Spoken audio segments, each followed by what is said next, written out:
Welcome to Riku of Two Reflections. As far as our opening hand goes, we're going to keep on this one. We've got an elf with a knife, or with a sword. It's a big sword. And so I will 100% keep on this one. And we get to go for Lana War Elves on turn 1. So that always makes me happy. So we'll lead off with Lana War Elves and to get Riku popped back up. And then anything else, pass it back over to our opponent. So we're playing Riku of Two Reflections. Whenever you cast an instant or sorcery spell, you may pay Is It. If you do copy that spell, you may choose new targets for the copy. Then, whenever another non-token creature enters the battlefield under your control, you may pay Simic. If you do, create a token that's a copy of that creature. And look at that, Mana Vault into Mindstone. That's a pretty good start by our opponent. Let's go Mountain. Let's go Kodama's Reach. I think that'll be good. Let's grab ourselves an island. And we don't really have anything that's triple red. And then we're going to have 2 red sources. Yeah, well, should we just split? No, let's go and grab ourselves another island. There's a lot of times where we need access to this counter magic. There we go. Okay, let's put that island on the battlefield. That island goes to our hand. And then we'll pass the turn to our opponent. So, yeah, we covered Riku. Let's go and cover Gonti. Playing against Gonti. Whenever Gonti enters the battlefield, look at the top 4 cards of target opponent's library. Exile one of those face down. Then they may spend their mana or any color to cast that spell. So, little Gonti Black Friday. Oh, Sign in Blood. I thought that was him to Turok for a second. I was like, ugh. But that was just a straight up Sign in Blood. So, and I think at this point, we just go Riku. I think that sounds like a pretty good plan. Yeah, let's do that. So let's go Riku.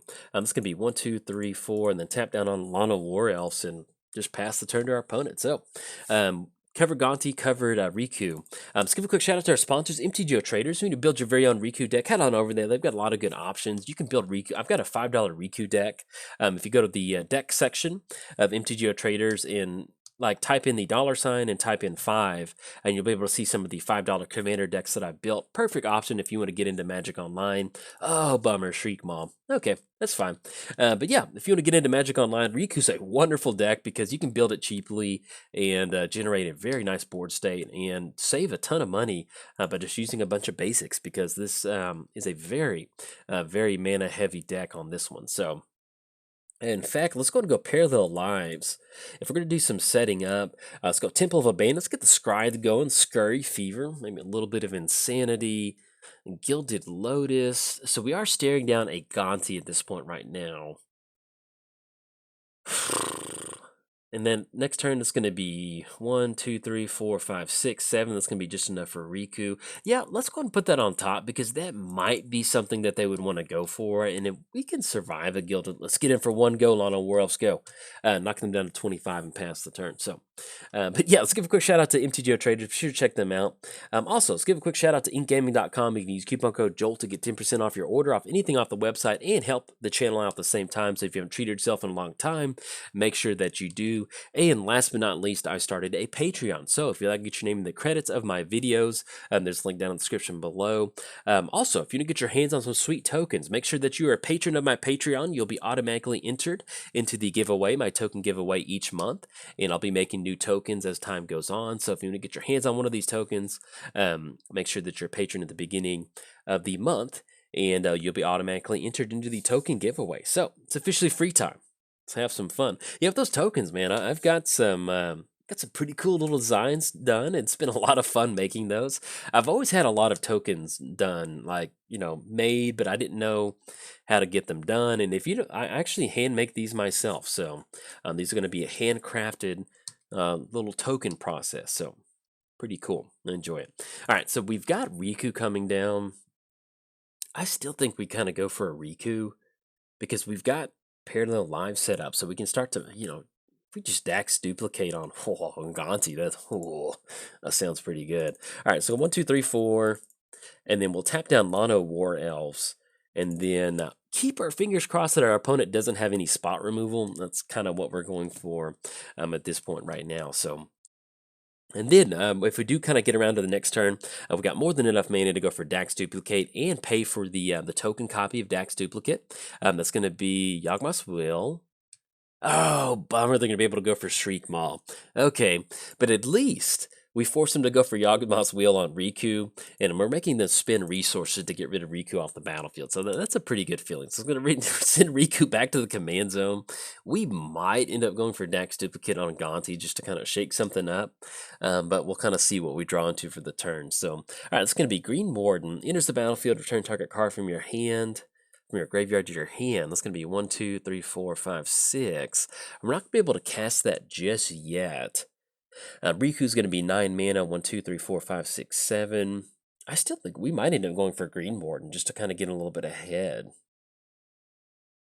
That would be pretty good.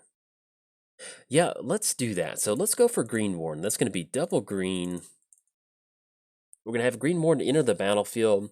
Return, yes, definitely would use that ability. Return Kodama's Reach back to our hand. Let's have Breeding Pool come into play. Tap, not going to pay 2 life. Let's go for our Arbor Elf and then pass the turn. So that's one of the good things about Riku is that if your opponent tries to keep Riku off the battlefield, when you have a team or ramp deck that just cares about getting as much mana on the battlefield as possible, you know, because there are some commanders that if their commander tax gets up, you know, second or third or fourth time, you're pretty much taxed out of the game. With the Riku, it's just kind of like, it's very much like you're just, you know, hitting the, all right, so our opponent did end up taking that Gilded Lotus. Good. You know, we don't know what else was down there, but at least knowing that they had to at least spend 5 mana, there's a hymn to Turok. So let's see what we get hit with. All right, so we hold on to Kodama's Reach. It would have been very nice to hold on to Dax Duplicate, but Kodama's Reach is pretty much what we want to see right now. So just to kind of re-rack on mana, 1, 2, 3, 4, 5, 6, 7, 8, 9. That's going to be just enough for Riku, and we can hold on to Kodama's Reach. I think that'll be pretty good. So let's go for Riku. Let's see if they got another piece of spot removal. If not, then we're going to have to... oh, no, do we have to... Let's redo this. Okay, there we go. So we get down Riku, and then do we want to push in with... no, I think we'll hold off on Green Warden. One of the things when you're playing against Gonti is you don't want to give them a bunch of Gonti triggers. We could have definitely made the trade with Green Warden, but at this point, we just want to, you know, if Gonti's on the battlefield and he's not, you know, getting his sticky fingers into our library, that's a good thing for us that he's not stealing cards. So as long as we can keep old Gonti on the battlefield, we're going to be in a pretty good spot. Now, one thing we don't want to see is, ooh, definitely that.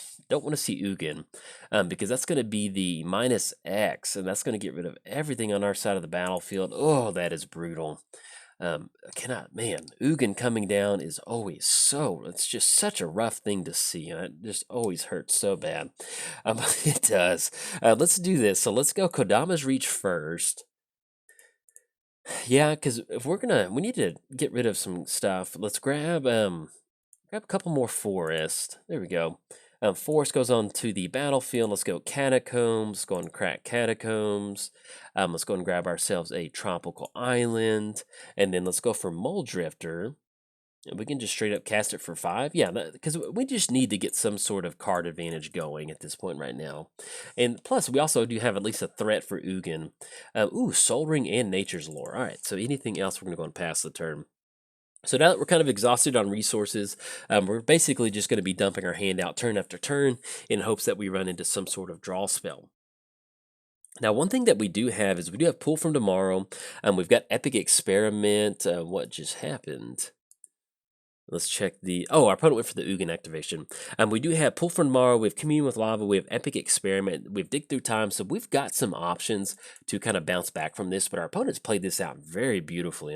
Huge shout out to our opponent for the sequencing in this one. They've been able to force us to not generate any sort of team or value at this point right now. So Riku, I think, is 11 total mana. 1, 2, 3, 4, 5, 6, 7, 8, 9. So we can actually recast Ooh, there we go. Okay, so let's do this. Let's go Soul Ring. That's going to be 1, 2, 3, 4, 5, 6, 7, 8, 9, 10, 11. Let's make sure Riku is 11. Yep, so we're going to have to wait on this one, unfortunately. Let's go Swiftfoot Boots. Let's go Nature's Lore. And then I think what we'll end up grabbing is just a Stomping Ground. That way we don't have to pay any life off of that, and then anything else, pass it back over to our opponent. So this does force our opponent to have some sort of instant speed removal to get rid of Riku. If we can get Riku to kind of stick around, then we'll be in a good spot. At least it's going to be able to dodge Ugin. So that'll be pretty good. But as far as what we're trying to do with Riku, this is a pretty good feeling. This is what we want to do. We want to get a lot of ramp going. But our opponent's been able to definitely kind of keep that under control. So, but as far as Riku goes, yeah, we've got the card draw in here. If you haven't seen this deck before, we've got Inferno Titan in here. Pretty much, I don't think we really have too many. This is just straight value. We've got Zealous Conscripts, so, let's say our opponent gets to the close to going for Ugin. If we run into Zealous Conscripts, then we can steal that Ugin if they get close to an ultimate, which is one of the best feelings in the world. I've done that before in one of our videos, well, not necessarily Ugin, but being able to steal a Planeswalker, that's a pretty good feeling. Other than that, it's just straight Teamer ramp, so a lot of fun playing this deck. So our opponent is tapped out, so it's going to be a good feeling for us. And they've got the Conjurer's Closet on Runescarred Demon. Woo. Now, with the Runescarred Demon, there's a couple different options they can grab. They can grab Force of Despair, and that's going to be an instant speed, piece of removal with no mana, or they can grab the Liliana. No, not the Liliana one. It's 4 mana, and then you pay some live. I can't remember the name of it. So that's another removal spell that they can get. So I think Runescarred Demon. Yeah, it does go into their hand. So let's see if this is good. We need to get this going. So it's going to be Riku. Let's see if the boots stick. All right, so it does end up sticking, and then I guess we just pass the turn. Yeah, we'll just go and pass the turn, because now we're at the point where they can go for the minus X for 5, and that's going to get rid of Gonti. That's going to hit the reset button for Riku. I'm kind of hoping our opponent's maybe going to be going for the ultimate, maybe at some point. But to be perfectly honest, when you're getting a free Demonic Tutor every turn, it's a little hard to get lucky with the heart of the card. So we'll see what we can assemble on our side of the battlefield. Oh, bummer. Reclamation Sage. Okay, so they're going to be able to take care of Swiftfoot Boots. So we're going to talk about Loretta on this one. So if you don't know, and I'm sure you've heard it all week, but I'm so excited to talk about her. Loretta's my first little girl, and she is just absolutely so precious. I'm really excited to continue to talk about her as time goes on, because one of the cool things about, I was about to say Riku, but one of the cool things about Loretta is, she was born 7 pounds 12 ounces. She's already put on a pound, almost a pound and a half. She's like 8 pounds, I think 14. That was a week ago, so she's put on a few more pounds from there, probably getting close to 9 pounds. And so it's just really cool. If you've never had a child before, at least with my experience, is that we're getting to kind of just, like, I remember what she looked like a few weeks ago, and then already 3 weeks from now, she already looks different. So it's kind of crazy. And also, I want to give a huge thank you to all the people whenever I did announce that my wife and I had given, we had Loretta. There were so many people that just said, "Hey, congratulations. Let me give you advice." I read every single comment on that one. I had some downtime in the hospital while I was sitting on the uncomfortable bed, and so I read every single comment. So I just want to say thank you to everybody out there that left a comment saying, "Hey, I'm a father of blank. You should try to do this." What do we do right now? 1, 2, 3, 4, 7, 8, 9, 10, 11. Riku's already at the 13 range. I guess we Wood Elves. Not that good, and we just kind of hope for a X spell. I think that's about all that we can do right now. Let's go for Seedborn Muse. I think that's all we can do at this point right now. So we'll just go and pass the turn. But yeah, any sort of advice, whether it's congratulations or you should do this, my wife and I do this. It was very nice reading a lot of those, and we took a lot of those to heart, and have definitely incorporated that into our, taking care of our baby. So, but it's and the cool thing about, and I've never really talked about this, but I've always wanted children. That's something ever since I was very little. I wanted children, and I've always wanted a little girl very badly. I wanted a little girl, and it's funny, whenever we first found out that we were pregnant, expecting, when we got in bed that night, I started looking at girl names, and my wife started looking at boy names, and so it was just kind of funny how both of us defaulted to whatever sort of baby that we. Of course, both of us wanted something that was healthy. That was our main concern, was we wanted a healthy baby, but yeah, actually, next turn we're done. So we're in heart of the card mode right now. But when we found out we're having a little girl, I was just absolutely thrilled, and she's just been a lot of fun. She's very chill, And you know, as you can tell, I'm typically very chill too. If you've seen any of my videos, and so to have a baby that kind of mirrors our personalities, I mean, there's just sometimes where we're just sitting on the couch, and after she gets done feeding, she's just kind of staring off, thinking about what she needs to do later on. So, all right, opponent's going to get it on this one. They're going to have 6 in the air, and then they're going to have all Ugin come down. So we're going to toss it over there. Good game to our opponent. We're going to go and scoop it up, just save them a combat step.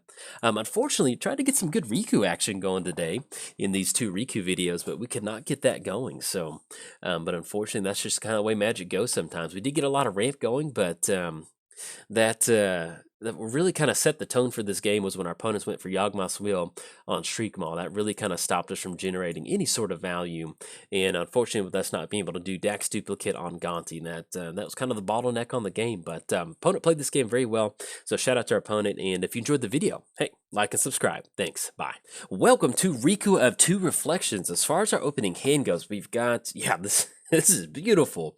We've got Cultivate, we've got Nature's Lore, we've got Blasphemous Act. We will definitely keep on this one. And we're playing Baby Riku versus Baby Niv-Mizzet. Both of our commanders don't even know a word yet. They're 8 pounds 6 ounces, and so I'm very excited about this baby game of Commander. Let's make them normal before they get really mad. But speaking of babies, I had a baby. If you didn't catch the news, my wife and I had a baby. Her name's Loretta, and I'll be randomly talking about it in videos from here till eternity. And so, but yeah, it's pretty nice. So, especially now, I haven't recorded in about 3 weeks. And so I don't know when these videos are going to release. So if there's a heavy Loretta commentary this week, then hey, I have a baby. So I'm very excited to talk about the joyous occasion in my life. So we'll cover our commanders in just a second. So let's get our turn going. Make sure that we don't pass through the turn. Let's go and lead off with Tropical Island. I think that'd be good.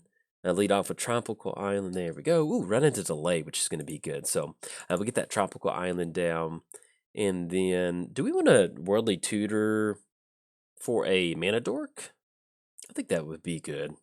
Yeah, because we could save Worldly Tutor for a creature, but at this point, if we're going to beat Niv-Mizzet, we need to generate as much value as quickly as possible. So let's grab my favorite Mana Dork, Lana War Elves, put that on top, then we're going to go and pass the turn to our opponent. So we're playing Riku of 2 Reflections. Whenever you cast an instant or sorcery spell, you may play Is It. If you do, copy that spell. You may choose new targets for the copy. Whenever another non-token creature enters the battlefield under your control, you may pay Simic. If you do, create a token that's a copy of that creature. So let's lead off with the old mountain over there. Let's go for Nature's Lore. That way we can have a forest onto the battlefield. And I think what we'll probably end up grabbing is do we want to grab Breeding Pool? I think that would be good. I mean, because we could actually grab another red source. We got black, both Cultivate, yeah. So I guess if we don't want to take damage, we can actually just grab a Taiga. Yeah, that'd be good. Taiga Uppercut. So we'll grab Taiga. Let's get a lot of War Elves, and then anything else, pass it back over to our opponent. So playing against Niv-Mizzet, whenever Niv enters the battlefield, really top 10 cards of your library. For each color pair among those cards, it's exactly color pair, whatever, put the chosen card in your hand, the rest on the bottom of your library in a random order. So there we go. Nature's Claim. It's actually pretty good in a matchup like this. So let's go Forest. Now we can try to go for Riku. Yeah, I think, well, if we end up going for Riku, that's us completely tapping out. They make the land drop, then they go for Niv-Mizzet, which is not going to be good. If we end up going Riku, then we can really get some good ramp going. With them only having 2 cards in the hand, we haven't seen much action. Because then if we get Riku down, yeah, I feel like the better bet is just to simply just go for Cultivate, because that still keeps us open on delay, which we're okay with. We're going to get a couple lands on the battlefield, lay it into our hand. Yeah, I feel this is going to be a lot. And then if we've got Counter Magic, Dovin's Veto, okay. Well, actually we can, oh no, it can't be countered, never mind. So that's going to counter the Cultivate, and that's going to counter a non-creature spell. So that leaves 1 card left in their library. And we're not going to swing it with Lana War Elves because we need that delay. And then we'll pass it back over there. So fortunately that got countered, but that kind of leaves the door open for Riku, potentially. And if they do end up getting down some sort of mana rock for Niv-Mizzet, then we can kind of bounce back from that. So We did cover both commanders. Give a quick shout out to our sponsors, MTGOTraders. If you want to build yourself a nice little Riku deck, head on over there. They've got all the cards you may need. You can build, if you actually go to MTG, I'm going to try to remember to put it in the video comments, but you can build Riku super cheap because one of the more expensive parts of a commander deck is the mana base. And so if you just Riku, if you just run a bunch of basics, there's a lot of cultivates, there's a lot of nature's lores. You can build a very cheap Riku. So if you're on the fence about joining Magic Online, hit up MTGOTraders. They'll help you build a very nice deck. Let's go for this delay option. There we go. We're gonna Niv-Mizzet, I'm sorry, your connecting flight has been delayed. There we go. We'll send it back over there. But yeah, long story short, check out MTGOTraders. It supports me, supports the channel, and helps make sure that digital magic like this sticks around. So let's have Forest come down. Yeah, and at this point, we're just going to go for Riku. I think that's a pretty good option. So it's going to be, we don't really have much to go off of right now, but we still have Nature's Claim. Hopefully we rip in a little bit more of a value play. But as far as the sequencing in this game, for us to at least kind of, force Niv-Mizzet into the suspension area, get a speeding ticket in a construction zone, and us still getting down Riku with them having one card in the hand, I feel pretty good about that. So, all right, that's going to be a Johnny. Oh, no, they can go for the -2. Let's see.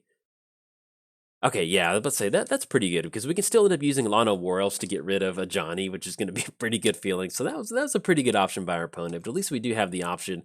That's going to be a very good feeling knowing that Lana War Elves is going to go shank a Johnny. I will take that. So let's get Shivian Reef down. Let's go ahead and swing across with Lana War Elves. Okay, let's go, Lano. Take down the great, wonderful Planeswalker Johnny. That's all you gotta do is take down a Johnny's a little elf. So take care of a Johnny, and then we pass the turn. So let's get Niv-Mizzet. Actually, our opponent didn't end up sending Niv-Mizzet 1, 2, 3, 4, 5, 6. They sent them back to the command zone instead of exiling them. So if they don't get lucky, 1, 2, 3, 4, 5, 6, 7. Oh, there we go. They hit the land drop. So they're going to be able to refuel their hand. So hopefully we can get down Niv-Mizzet next turn. Not Niv-Mizzet, but Riku. And kind of go from there. And then, yeah, we'll actually end up having 7 total mana, so we can actually recast Riku. We just need to get some sort of value on our side of the battlefield. So yeah, be sure to check out MTGOTraders. Also, let's give a quick shout out to inkgaming.com. You can use coupon code JOLT to get 10% off anything off the website. So if you haven't treated yourself in a long time, make sure that you do. And last but not least, I started a Patreon. So if you like your name in the credits of my videos, there's a link down in the description below. Or if you want to get your hands on some sweet tokens, make sure that you are a patron of my Patreon at the beginning of the month to be automatically entered into my token giveaway. So there we go. It's officially free time. Let's have some fun. Let's see what sort of trouble we're in for. And man, I don't think they never say which one goes into their hand. And they got multiple. So let's do this. We're going to get rid of Grand Coliseum, Reflecting Pool, Temple Garden, Watery Grave. And so this is what we're kind of looking at. There's 4 cards in their hand. We don't know which one. Oh, excuse me, they don't have to reveal, so we'll see what they ended up going for. More than likely, they just grabbed No, they probably ended up grabbing Terminate, but we'll at least leave those up there, so. And that still keeps us open on Nature's Claim. Let's see what we rip into. It's not looking so hot right now. That's one of the downsides of playing against Niv-Mizzet, is that it's just 5-color control, which is kind of not so much fun, to be honest. So we got Merciless Eviction, Night of Autumn. Either way, one of these black options was that they probably kept was Terminate and Bedevil. Do we want to force the issue of going for Riku? Yeah, I guess we do, on the off chance that they didn't. I mean, maybe they kept Angrass Rampage to kind of keep themselves open. At this point, it's not looking good, and so what we're going to do is we're really just going to go ahead and force the issue.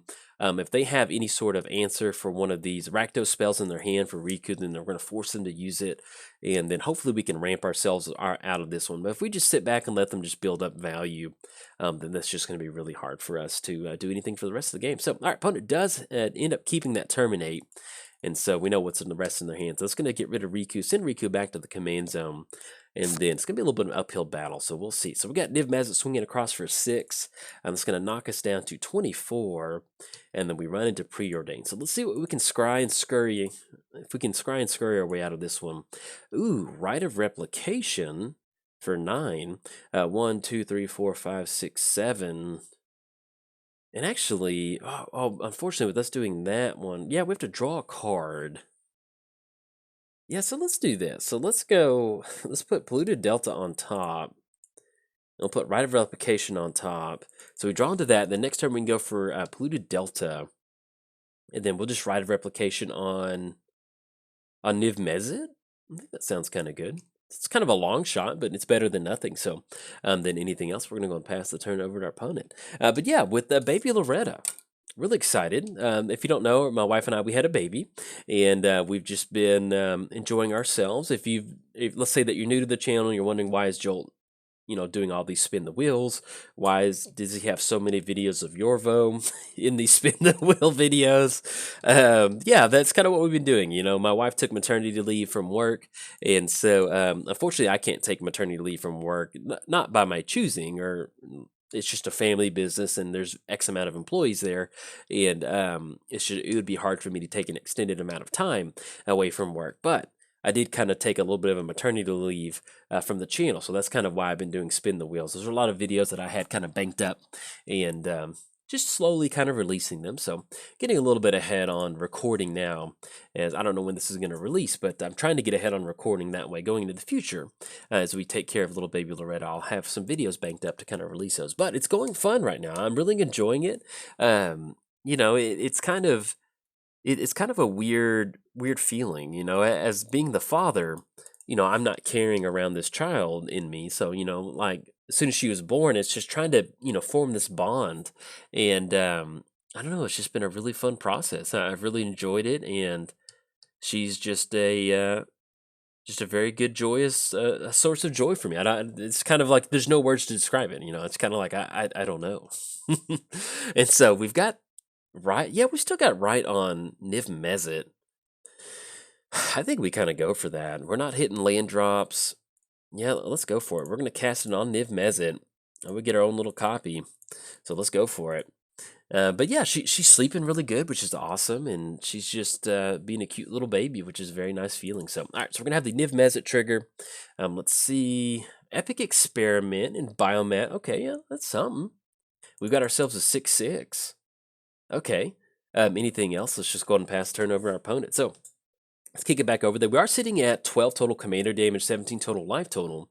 If we can Epic Experiment for 5, not the best thing. Typically, if you're going to Epic Experiment, you want to go for about 7 or greater, or at least the ways that I do have my particular build. You probably do some Epic Experiments where you've got X amount of lower converted mana cost cards in your hand, but with the way that I've got this deck set up is kind of sweet spots about 6. So if we can get to 6, in fact, if we hit the land drop, that would be pretty good. We might get lucky with that, but we'll kind of see what's going to happen. So opponent's going to go for Ashiok. There's going to be a few more cards in the exile zone. But yeah, as far as taking care of her, she's been really good so far. She's, the most common question is, are you getting any sleep? And we do get some pretty good sleep. All right, Vindicate. Yep, that's fine. Go for it. Our main goal right now is Epic Experiment. And so, yeah, we're getting good sleep. Pretty much the only thing is she gets fussy when she's hungry, which I don't blame her. I'm the exact same way. I get really, really fussy when I'm hungry. And so, I'm 32. Doesn't really change much. Let's see if we hit the land. Come on, Seedborn Muse. Okay. Either way, we're dead next turn. We could Blasphemous Act, but that just allows them to reset the board. So let's just go for an Epic Experiment. Let's see. Unfortunately, this isn't as explosive as what is her name? Dr. Feelgood. And so, but let's just see what this Epic Experiment's going to be. Extra 5. And an Explosive Vegetation. Okay, we'll go and cast it. Get those lands on the battlefield. My opponent's going to be able to get it on this one. So, and yeah, with the Ashiok, can't do anything. So, good game to our opponent. We're going to go and scoop this one up. Unfortunately, with when you're playing against Niv-Mizzet, and especially in 1v1, when you've got I'm not hating on our opponent's deck, but it's just Niv-Mizzet is quickly kind of becoming, before there was a lot of 5-color commanders, you'd see some of these kind of control decks, and they would be, Sliver, there'd be something else. Niv-Mizzet, I've kind of noticed, is definitely becoming more of the kind of control commander, and it's just such a good value. There's a lot of times where once you get to 5 mana, which is not that crazy in Commander, you get to that 5 mana, then you just you saw our opponent. They had like 3 sources of spot removal. They have, you got black-white spot removal. It's just really hard to combat Niv-Mizzet sometimes. So, but anyway, good game to our opponent. Enjoyed it. Unfortunately, Riku got taken care of. but we had to play a little bit risky in this one if we wanted to win, and that Epic Experiment did not cooperate with us, especially with Ashiok not being able to search our library. So anyways, if you enjoyed the video, hey, like and subscribe. Thanks. Bye.